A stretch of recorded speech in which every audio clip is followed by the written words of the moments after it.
Hey guys, welcome back to your Lake Fork Guide. We got a hot topic on the Guys Network. Got my boy Mike McFarland. What's up? McFarlandFishing.com and thelakeforkguide.com. TheLakeForkGuide.com. He's the, I'm the. Well, hey, we got the hot topic of the day. Yes, sir. And we're going to talk about it today. We're going to talk a little bit about shell beds. I think it might be the hot topic of about the month. You know, Man, I mean, we got everybody fired up about this. I know you get asked about it a lot. I get asked about it a lot. This, my customer this morning asked me about it. It's a great way to hit a home run, and there's a lot of people doing it, and a big portion of the big fish that are being caught on Lake Fork this year are being caught on these shell beds. You know, I do a lot of different things. I do a lot of grass fishing, and there's some big fish in that grass, but by far the majority of the giants are being caught on these shell beds. And the consistency, Yes. the day after, the day in, day out, producing those big bites is definitely a shell bed. So we're going to kind of talk to you today about shell beds, about how to fish them, give you all the details. Right now we're going to kind of show you what one looks like. If you guys will come on up here with me real quick. We got an island right over here to our left.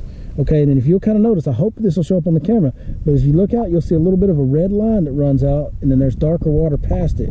Well, there's a drop right there, and you can kind of see and identify this red clay running out here. Actually real close. And as you get further out, so you see that red clay running out, well, as you get outside, that continues to be shallow, and that's where those shells will stack up. We'll talk more about that here in a minute, but just wanted to give you guys a visual, something that you can kind of cruise around the lake. If you spot that old red point running out there, slow down, look for those shells. That's where you're going to find them. That's right. So that's the topic today, shell beds. My boy Mike McFarland, an absolute expert at these main lake structure type of fish. We brought him in here to help me out because he knows more about it than I do. We're fixing to get after shell beds today, so you guys stay tuned.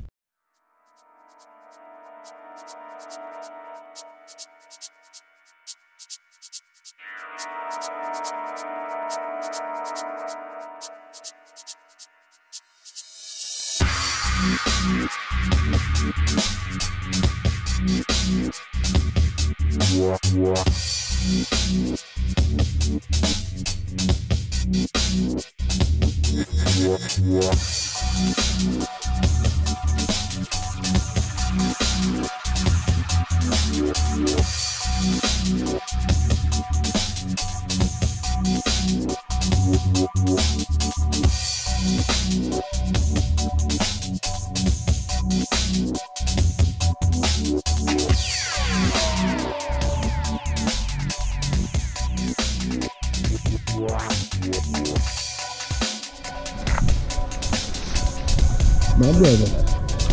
Goodness. Oh, hammerhead. I'm ready when you are, brother. Bring him up. There's a good way to start a morning right there, my brother. Right where I said we had that.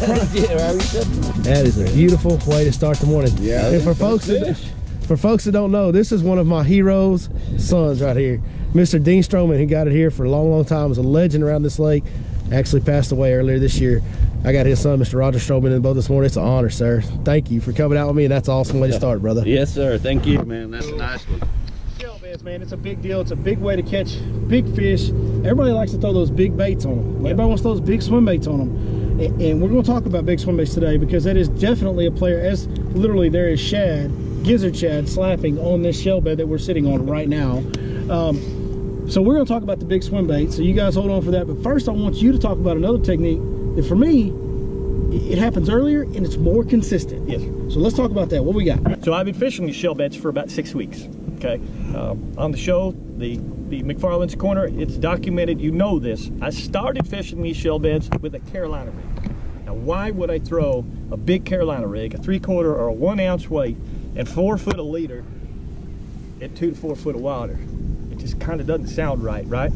Well, first off is, remember, any of these shell beds, they must have wind. Right? It's real critical. There's sometimes we catch them a little later in the season, and we'll get into that. And wind to the point where the waves are coming over your boat. Pretty much, the rougher the better, and there's a point where those power poles walk where it's too rough. But I do want it rough, I do want it mean, you do need big boy britches to go do this. But in essence, what I'm achieving is a weightless presentation, like a weightless fluke or a weightless Cinco, in heavy wind conditions in that shallow water. And that's why I do it this way. The main reason that I've found this bite be so successful is at that time the fish are just coming there pre-staging to eat. The gizzard shad are there, the gizzard shad are on the edges, the gizzard shad are beginning to pile up there, the loons are there. Everything is beginning to happen, but it's not completely committed to the top. And because the gizzard shad are feeding there, they're not staying on top. So I found they're not ready for a swim bait until that water gets in that upper 60s. You start seeing 67, 68 degrees, and the gizzard shad commit to their spawning cycle, which they stay there all day long, and now that swim bait bite comes around. In the first half, it happens in flurries. Yes. You might say. Absolutely. There's windows where they bite, windows Absolutely. where they don't bite. Now remember, I've talked about it as a feeding table, like a coral reef in the ocean. That's nomadic times. That's what I was doing the end of February, the first week of March. All through the whole month of March, the whole month of March, because it stayed cold. Very nomadic, Yeah. and it was a matter of staying there. There was some shell beds that I literally stayed on for 4 hours.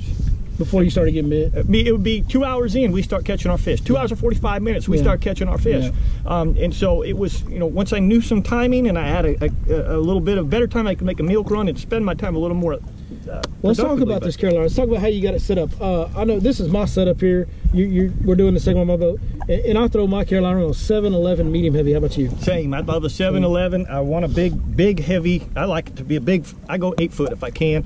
I'm fishing for really big fish, so I want that power. It's definitely got to be a heavy. I prefer, you know, a 7-to-1 gear ratio. 6.3 will get you by on it with that Carolina rig. Slack in your line sometimes on Carolina rig when they bite, because you got that anchor on that 1 ounce weight, and then you can get. So it helps to have that long rod to pick up that slack. And what you'll also find with this is that because they're there feeding, they'll take that bait and they're running off. There's other fish on there, so it's not, you don't feel a thump or a pull back. It's you pick it up and that fish is already turning the other way. So you got that head going. You want to turn the head, big heavy rod. And if he comes to you, that's when you need that big rod. You won't be able to stay with it. Long rod. Just like they hit that swim bait hard, I've had them take this and literally knock 4 feet of slack in it. Yep. All of a sudden, you just, where'd my bait go? And so you need that higher speed. I prefer 7-to-1 when I'm Carolina rigging. I tend to use a 3/4 1 ounce tungsten, and I actually use a swivel. Billy's going to tell you a really cool trick that I'm just totally intrigued by in just a second. But I'll run a 4-foot, 5-foot leader. I tend to use a very heavy gauge. Remember, we got big fish. Yeah, that's mine. That's a 4-aught, but it's heavy wire. I know you use a 5-aught or 6-aught. I'll use a 5-aught or 6-aught. I will use a straight shank or an offset shank. I do like the EWG. If it's compact like this, it's not that extra big EWG. This is a great way to do it. And then the big brush hog for the bait? Yeah, big brush hog or a Magnum lizard. So that's what I was doing for waiting for the shad to commit to the top. 5 weeks of that. Yeah, this is my Carolina rig here, and there's something I do. You know, I don't like to tie a lot of knots. I feel like knots are potential for weakness. In a normal Carolina rig, you have a swivel here below your weight, so you'd have a knot on top of the swivel, a knot underneath the swivel, and of course you're gonna always have the knot on the hook, which I still do.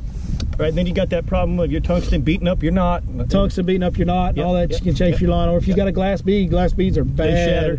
They shatter. I use tungsten bead. If I'm going to make the noise, I'd use tungsten bead. Yeah, glass bead's bad to chafe your line. Yep. So what I do, I actually do something a little different. If you ever heard of a bobber stop, I know a lot of you guys have. But what I've actually got 3 bobber stops. And you just want a bobber stop, it comes on a tab, you run your line through it and then slide it up on your line, and then it moves up and down your line. So what I actually do here is I use 3 bobber stops. You know, if you just use 1, when you go to sling that 1 ounce weight, it'll slide down your line. But if you use 3, you can sling it all day. It never comes down. Really cool. And here's the advantage. It's quiet, it's silent. I know people like to make noise on Carolina rigs. That's the reason I don't on Lake Fork. We got so many people doing it one way, I like to do it the other. Absolutely. And I go the other way too. When people are doing things that are silent, I like to add noise to it. Right. Something to just be a little bit different on Fork can pay off. High pressure places, that's huge. So I like being silent on my Carolina rig. I don't have as many knots, not as much weak spots. Yep. I don't have to worry about beating up my knot with my weight or my bead. Okay, so I've got it clean there. That's never going to chafe that line doing that. Right, never. Right. Because there's an insert in that weight. And here's maybe the coolest part. This is pretty cool. I'm intrigued by this. If I want to take this thing down, you know, let's say those shad pop up there in 1 foot of water, 2 foot of water, and I want to slide that down and have me an 18-inch leader. I can literally just take these bobber stops, slide them down, and now I have a very short Carolina rig. So I've got a Carolina rig, I've got a Mojo rig, and look, when I get hung up, here's what happens. You know, normally you hang Carolina rig up, hey, you might get the weight loose, and then you bait hung. Right. And you get all Carolina rig's bad to hang up in these shells. 100%. So you can take this, and when you get hung up in a shell and you pull on it, it's going to turn into a compact 1-piece bait, which is way easier to get off that hang up. And then when you get it back in and you want to slide it back up, you just ease it right back on up that line. That's definitely cool. And now I've got a 3-foot Carolina rig again. So guys, I'm really actually neat way going to do try this. Yeah, What really I'm efficient. doing, my concept is that when I get hung up a lot, my clients get hung up a lot, I'm using a 25-pound big game, 4-foot, 5-foot leader on the fluorocarbon, and I use that heavy big game so that when I do get hung up, most of the time it is the hook in the wood, and I'll snap off and only lose that leader and the hook, and I'm quick to retie. I don't lose the tungsten. You just got to retie your leader. And I don't lose that tungsten. But this little idea right here, I'm very intrigued, and I think it's really cool. All right, let's talk about the big baits, because that's what everybody wants to do on these. I mean, That's right. Everybody wants to throw these big baits, and they absolutely work on this pattern. To get your arm hurt. You know, here's the thing. And not from throwing it. You know, I work with Smash Tech. I have a partnership with Smash Tech Baits, Smash Tech Custom Baits.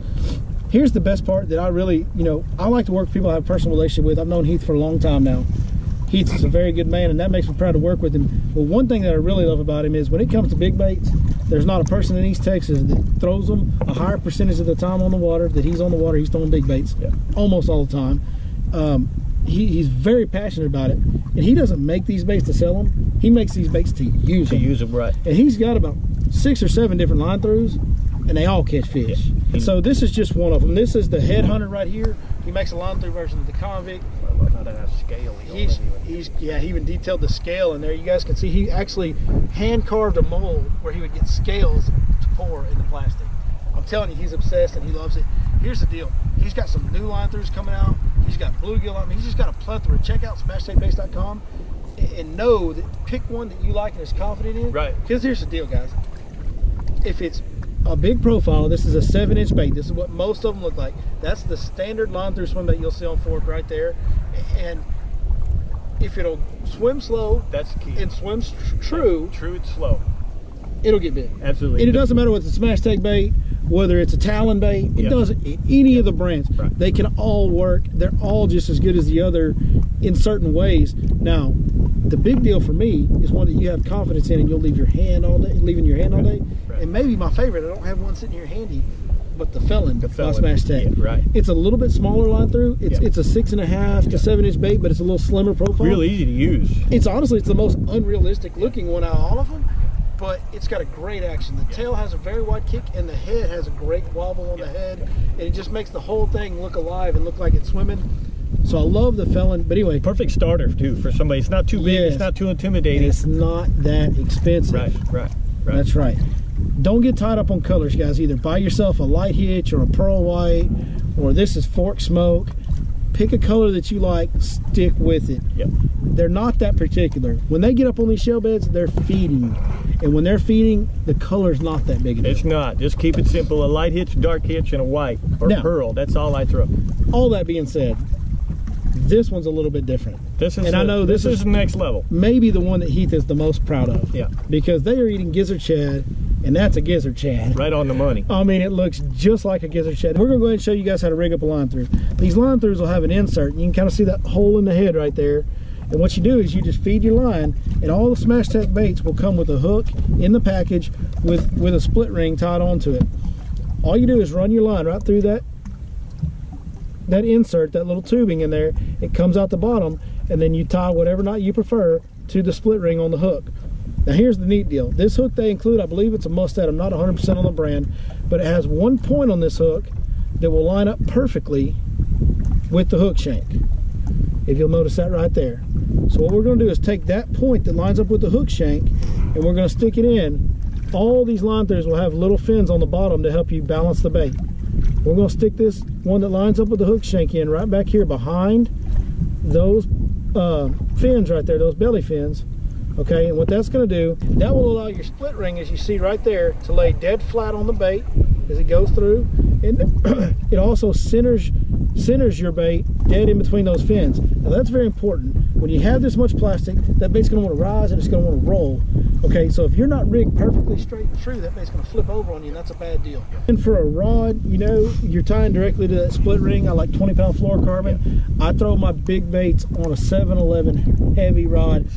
Most of the bites that you get on this are going to be from absolute slobber knockers, so you want a big stick. They floor it. They actually rip your arm right off. And they're big fish. You want that big rod to be able to handle it. That's right. You will get a lot of followers, you get a lot of bumpers, but when they take that You know, the gizzard shad is kind of spineless. It's like an anchovy in the ocean. It's real soft spine. So bass will actually take a gizzard shad from the side, and the bait folds in their mouth. So you're gonna see a lot of the fish that you get, your bait, your smash tag bait is gonna be turned sideways in their mouth. So you're gonna make you wonder. They do not have to and choose not to take a gizzard shad head first, because it's a spineless type bait, just folds in half. It's amazing. And then here's the big advantage of the line through. When they do eat that bait and you set the hook on them, this is why it's better than a weedless version. This is why it's better than a hard bait. You know, those big heavy baits, that's a lot of leverage. Yes, sir. And you lose a lot of fish. A lot of fish. They throw the hook a lot on those big treble hook glide baits and such like that. Yep. So here's the big advantage of a line through. That fish eats the bait, you set the hook, hook comes out of the bait. Well, this goes up the line. Now all you've got is a giant treble hook, a giant fish, and no leverage. And no leverage. So when they get hooked on this, you catch dang near 100% of them. 100% pretty much. Unless they break your line. Yeah. I had a guy just the other day set the hook, fish jumped, bait went to the left. He dropped his rod tip and said, "Oh man, I lost it." And I laughed and I said, "Just keep reeling, it's still there." He said, "No, I saw the bait go." I said, "I know the bait went, but keep reeling." That fish was so hooked, he could have pushed a button and let it swim for days. It wasn't coming undone without a pair of pliers. Well, hey, there's the gear. That's the two main tactics we use to attack it. Now let's talk about a couple other things that will happen as the year goes on. These fish will pull out from spawning and stop on these same places in the post spawn, and that's when the big threadfin spawn is happening. There's a little bit of that gizzard spawn still happening, and so they pull right back out into the same thing again. Now, these tactics will both still work, but there's a couple more that I think are a little more effective in that situation. One is maybe my favorite because it's just so much fun to watch them eat it, but those big topwater walking baits. That's right. For the post spawn fish, that's the way to go. 6th Sense makes a very good big walking bait called the Dogma. I like that one. That's my favorite big walking bait. And then the other thing is a square bill. Yep. Now when it comes to square bills, 6th Sense is the king. Yes, no doubt. 100%. We've proven it. I'm already throwing that Movement 80X again. Been throwing it all January, all February. Movement 80X is great. I love it, man. See, and it works on these shell beds. The ones that I even prefer more for this are the ones that get a little bit deeper and grind that shell. Grind that shell, sure. And so the Crush 100X and the Movement L7 will get down in that 5-6 foot range, and they'll grind on that shell. You can catch a lot of fish on those spooks, on that Dogma, on that topwater bait, but you catch some studs on that square bill. So remember, clarify that early in the season, these pre-stage fish are feeding on these gizzard shad. It's a nomadic feeding table. The gizzard shad come to feed there. After the water warms, gets in the upper 60s, the gizzard shad spawn there. During the spawn of the gizzard shad, that's when the swim bait bite is the hottest. Okay, also that's about the same time that you could throw these square bills. You could throw potentially for pre-staging fly. I don't know about that top water. If the water's warm, depends on the day. Depends on the day. But as soon as they're done spawning, they come back out. That's when it's an everyday thing. That's when it's an everyday thing. You're going to start on these shell beds up shallow with a top water or square bill. You might still get that swim bait bite. You can back off the edges and go back to a jig and a Carolina rig. And believe it or not, the spot we're at, we can end up going out to a 10XD, catching them out on those points in 18 to 22 feet of water. Yeah, as they taper down. Yeah, by the time we get halfway through May, typically halfway, 2/3 through May, we'll be out there in that 30 foot of water doing that. But we're working the deeper shell beds. This is all shell. Anywhere there's a proper area here that gets the right current, it's got shell. You got shallow shell, you got deeper shell, you got 2 foot, 4 foot, 6 foot, 8 foot. You got shells throughout it. You know, I don't ever throw that 10XD though. I throw that Cloud 9 series from 6th Sense, the C25. No, I'm just kidding. Well, I know this has been a long tutorial. We wanted to give you guys all the details, and we wanted to just make sure that you understand fully from very beginning to most complex all the details of this deal. But hey, now let's get over there on the map and let's show them one of these areas. Yeah. And show them how to find them, because that's the important part. Absolutely. That's a good idea. Let's take a look here. You'll see this structure. Sorry that graph's moving around just a little bit. But you'll see that I've actually put a highlight. Okay, what I've done is I've done a 5 foot highlight on my sonar. That's what those little red dots are. And that's showing me the contour of this structure. Okay, it's really an island, but these flats that you're seeing here, and this deep water contour, this is what a shell beds can be made of. Okay, this is the typical stuff that you can actually search your map and find on a regular map. Locations like this that have these big flats. It's a reef. This is a coral reef underwater, in essence. In the ocean, they'd call it a coral reef. Here we call it a shell bed, but this is how you find these shell beds. I run a 5 foot highlight on my sonar, which helps me locate them all throughout the lake. Just because you see a highlight over here doesn't mean this is shell bed, but potentially a point, if it's wind blown, it can have shell on it. right, now what you'll find is that up on the top, you can get a lot of those shallow shells that are dead. Water drops 3 to 4 feet on this lake every year, so those 3 to 4 foot range, they're really not alive up on top. The live shells are on your edges. Okay, a lot of the times they're in these saddles, they're in these ditches. This is where you're going to find them big, huge shell beds, okay, on the outside edges in these little pockets. If you look right here, you just see this little indentation. Okay, the last time on this spot that we whacked them was last Saturday before the big storm. The north wind was coming in, clipping like this, and we actually had set up out here. I said, guys, boy, I just don't know if it's going to go this morning. The fish came and showed themselves, busted surface, so I come around, I repositioned over here, and we caught them off this back corner where that wind was driving in to that corner of the shell bed. South wind comes in from the opposite direction, comes in here, and we usually set up out here and throw over the top of this. So this is a real good diagram, a very simple diagram. If you use the shallow water highlight on your sonar, you'll be able to identify some of these areas. When they look like this with these big flat sections on it, more than likely on Lake Fork, they got shell on it. So we're looking for shallow sections in 2 to 5 foot. Yep. They're flat. They're flat. Flats that come out, they're shallow 2 to 5 foot. All your points, all main lake points on Lake that Fork, are in the shape of a point. That are in the shape of a point, that if they have any elongation or flat, you know, one of the holes, I'll talk about it, it's not secret. The golf course, right? The golf course, I think it's hole 13. If you can just picture the golf course green that's sitting up there on top, okay? Take the golf course green and submerge it underwater right out in front. That's what you're looking for. It's 4 foot on top. That's all it is. It's a little underwater island. It's a little long point with a flat top on it. Just about every main lake point has some shell beds. And then once you find a bunch of those, it's just a matter of going to the ones that have the wind ripping across them. That's right, and just following the direction of the wind and the little bit of the nomadic fish that feed on these when they're feeding tables. It's very good, hard to get the timing down. You got to fish them a lot. You got to commit to them. As these gizzard shad get here, this is that main bite. This is that bite. Right now, the next 4 to 6 weeks, we're going to have a continuation of all day long. Okay, we can doesn't even have to have as much wind. Sometimes no wind can still catch them when the gizzard shad are on top spawning, because the bass are going to take advantage of that. So these shell beds are really important for the pre-staging fish coming to eat, for the post-staging fish coming back out to eat, and then the rest of the year very nomadic as feeding tables. Let's talk about how I work and retrieve these big swim baits to catch these fish on these shell beds. Like I said, we got a big 8-foot rod here. This is actually 7-11 heavy is what this is, and we can fire these baits a long way. Now you don't want to try and whip this bait around like it's a spinner bait. You're gonna let the thing load up and lob it on out there a little bit, give it a long cast. As you can see, that sucker will fly. As soon as the bait hits the water, I'm gonna point my rod directly at the bait, and I'm just gonna start slowly reeling. You can see just how slow I'm reeling that bait in, and I actually want it to bump around on that shell a little bit. If it starts bumping too much, I'll pick my rod up and get it off there. Like just then it was bumping, I picked it up. And if you need to hold your rod up to keep it off that shell, go ahead, but you want to go as slow as possible with that bait being as close to that shell as possible.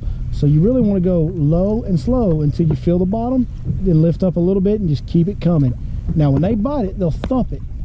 They'll thump that swim bait a lot. They'll come up and you'll feel them tag it. Just keep on coming. Boom, just keep coming. Boom, just keep coming. When they load up on that bait, that's when you load up on them. But you gotta wait, guys. Schools of bass will get behind these big baits and follow them for a mile, and they'll sit there and want to come up and bump it from the back, want to come up and bump it again from the back, and then eventually one of those fish in that school is going to decide, hey, that's mine. He's going to hit it from the side like Mike talked about, and he's going to just about take the rod out of your hands, and you're going to have no doubt. You're going to set the hook out of instinct. You're not going to have to think about it. What I always tell my customers is, when you're throwing a big swim bait, if you think you might need to set the hook, don't. You won't hesitate when it happens. So on this Carolina rig, I'm going to explain to you how I use this and what the main retrieve is. Okay, so it's real critical. Cast is not complicated. I want you to go ahead and throw it all the way up in there. Throw it up into that 2 foot of water, okay? First thing I'm going to do is give myself a little extra line so I can talk about a loading rod. When you have a rod begin to bend like this, on and off, that's a loading rod, okay? So we're going to do what I call check the load all the time. What we do is we're going to let that bait get down, and we start to pull on it, and we're seeing that rod. Is the rod moving or is the rod loading? So the rod's sliding right now. I'm sliding very slow. I want to count the rocks. I want it to move that slow. All right, if it slides, I felt it slide, I'm going to pause. It moved an inch. It slides again. What's happening is in these areas you're going to get some nasty cover. So all of a sudden it's going to stop like right there, and I load the rod, I put some pressure on it, I go, man, that's solid. Okay, there's a solidity to this. If I pull through it, it happens to be wood, I'm going to embed that weight, I'm going to embed that hook. So So when I feel that rod, you can see it, I'm on it, I'm off it. I'm on it, I'm off it. It's a load, he's telling me it's pretty solid. I'm gonna drop the bow and I chunk with a looseness. I don't load the rod and bang on it, I chunk with a looseness, and that allows it to slap free and come through that junk. And I go right back to that same position again. So testing the load of the rod is really critical to work through this shallow shell beds, okay? So each time you're gonna move it. Now what I'll add to that is I'm pulling on it, there's a load right there, so but it's free. I like to add a little snap. Okay, remember this is a weightless presentation, even though it's a Carolina rig. That little snap makes that bait do some things. It's not just dragging along dead behind it. So again, I kind of start to slide. When I feel it move, I stop. If I feel I'm free, I'll give it a little surge or a little like a jerk bait pop. Okay, if I feel that rod loading, solid like it is right now, I come up, I drop, and I clunk on it. And if you keep running here, I want to show you something, what I mean by clunking. So it's not that I'm worried about getting stuck. It's not the inconvenience of getting stuck. It's the ability to work through getting stuck that gets the strike. So what I want you to do is focus on something. I'm gonna take my fingers, and what happens more often than not is that weight is coming through some kind of a V, okay? And if I can fit in this enough, where as I load that rod, if you can kind of watch the rod, as it reaches my hand, you'll see that the rod loads. There's my load. So I'm on the load, I'm off the load. I'm on the load, I'm off the load. I'm not gonna do anything except add a load. Look it ain't coming nowhere. Look at the rod, I'm bedding it. If I drop slack, see what happened? That weight drops back and it clunks. It drops back and it clunks. I'll do it again real quick for you.